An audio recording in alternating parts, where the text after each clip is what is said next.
Hola, soy el profesor Juan José Escobar. Hoy vamos a hablar de lo que son reacciones químicas y algunos tipos de reacciones químicas que vamos a ver el día de hoy. Vamos a comenzar definiendo lo que es una reacción química. Una reacción química es un proceso donde una sustancia llamada reactivo se convierte en otra sustancia llamada producto, transformando totalmente su naturaleza. La forma escrita como se representa este proceso se llama ecuación química. Por ejemplo, en la formación del agua, el hidrógeno se combina con el oxígeno para formar agua. O sea, el hidrógeno molecular más el oxígeno molecular se transforma en agua. También hay algunos tipos de reacciones químicas. Reacción de composición o síntesis. Una o más sustancias se unen para formar un compuesto, o sea, A más B van a dar la formación AB. Por ejemplo, en la formación del hidróxido de calcio, el óxido de calcio reacciona con el agua para formar hidróxido de calcio. Esto se formó. También en la formación del agua, el hidrógeno molecular que está aquí reacciona con este oxígeno molecular para formar moléculas de agua.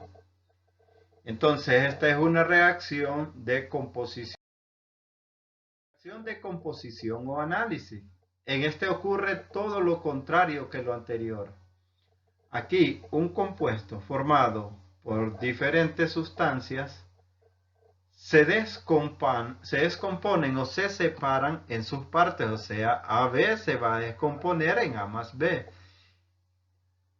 En este proceso se introduce calor o electricidad. Por ejemplo, el agua se puede separar en hidrógeno y oxígeno en un proceso llamado electrólisis, dando como resultado átomos de hidrógeno y átomos de oxígeno. También tenemos la reacción de sustitución o desplazamiento. Son aquellas en que un elemento reemplaza a otro en otra molécula y tienen la siguiente fórmula general. A más BC producen AC, donde A reemplaza a B en esta ecuación, más B. Por ejemplo, tenemos el cloro molecular más el ácido bromhídrico. Este va a producir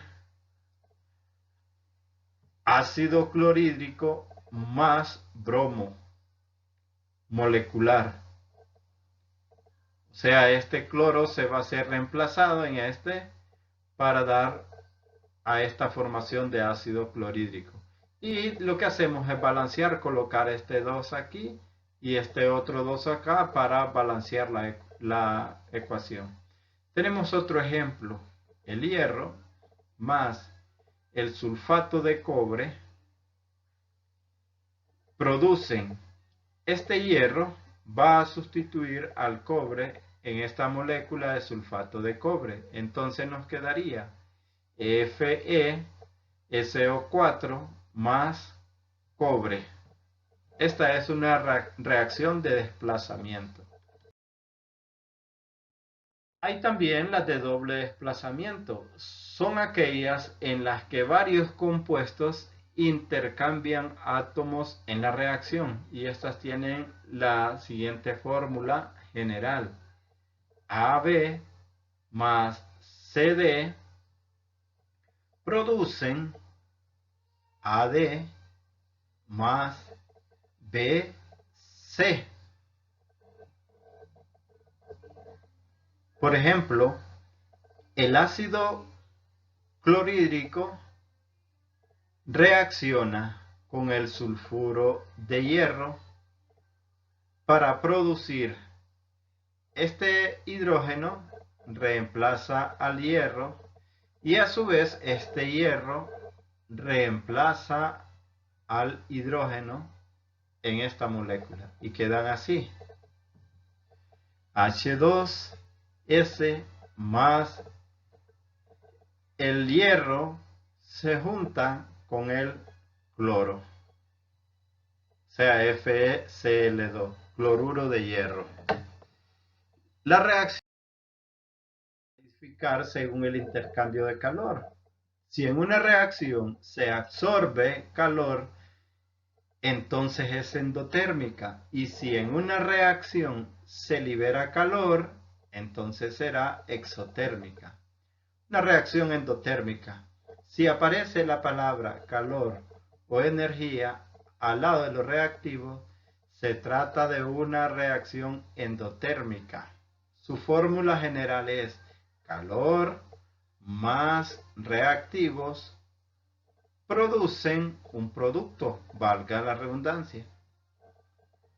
Y su fórmula sería entonces, en este ejemplo, calor más el cloruro de sodio, se puede separar en cloro y sodio mediante la aplicación de calor. Esta sería una reacción endotérmica. Ahora, ¿cómo se forma una reacción exotérmica? En este tipo de reacciones va a ver que la palabra calor o energía está al lado de los productos. Entonces tenemos que los reactivos producen producto más calor. Calor o energía. En esta forma también entonces la liberación de calor o en la quema de un combustible se produce calor. Por ejemplo, si quemamos metano, que es el gas natural CH4 más oxígeno, producen CO2 más agua más calor, o sea, el dióxido de carbono más el agua más el calor, entonces se convierten en una reacción exotérmica. Existen reacciones reversibles e irreversibles. En las primeras, los reactivos no se transforman totalmente en los productos. Entonces, estos productos comienzan otra vez a reaccionar y a formar de nuevo los reactivos que entraron inicialmente. En cambio, en las irreversibles, los reactivos se transforman casi totalmente en los productos. Miremos lo que es una reacción reversible. Lo que caracteriza una reacción reversible es la flecha con doble sentido. Entonces tenemos los reactivos A y B que forman AB y a su vez este compuesto puede volver a descomponerse en A y B o en los primeros que lo formaron. Por ejemplo, el hidrógeno molecular más el yodo molecular puede convertirse en ácido yohídrico. Pero en un momento dado, el ácido yohídrico puede descomponerse otra vez para formar hidrógeno y yodo. Este es reacciones irreversibles. En estas reacciones vamos a notar que la flecha solo tiene un solo sentido y es el cúmulo de la mayoría de reacciones que existen, donde por ejemplo A más B forman AB, pero AB no se vuelve a descomponer en sus iniciales reactivos o componentes, o sea, A y B. Podemos ver, por ejemplo, en este ejercicio, el magnesio se quema con el oxígeno para formar óxido de magnesio. Y esta es una reacción irreversible. ¿Por qué? Porque no se vuelve a formar otra vez el magnesio que estaba al inicio, ni el oxígeno que estaba al inicio que entró. Reacciones de neutralización donde un ácido reacciona con una base para formar una sal. Por ejemplo, el hidróxido de sodio reacciona con el ácido clorhídrico para formar cloruro de sodio o sal de cocina más agua. ¿Por qué? Porque el óxido de sodio es una base y el ácido clorhídrico es una sal. Aquí es NaCl, cloruro de sodio, ¿verdad? Aquí un pequeño error. Pero entonces esta es una reacción de neutralización. Así es que nos seguiremos viendo en otro momento y con un nuevo tema. Muchas gracias por la atención prestada y espero que les haya quedado claro.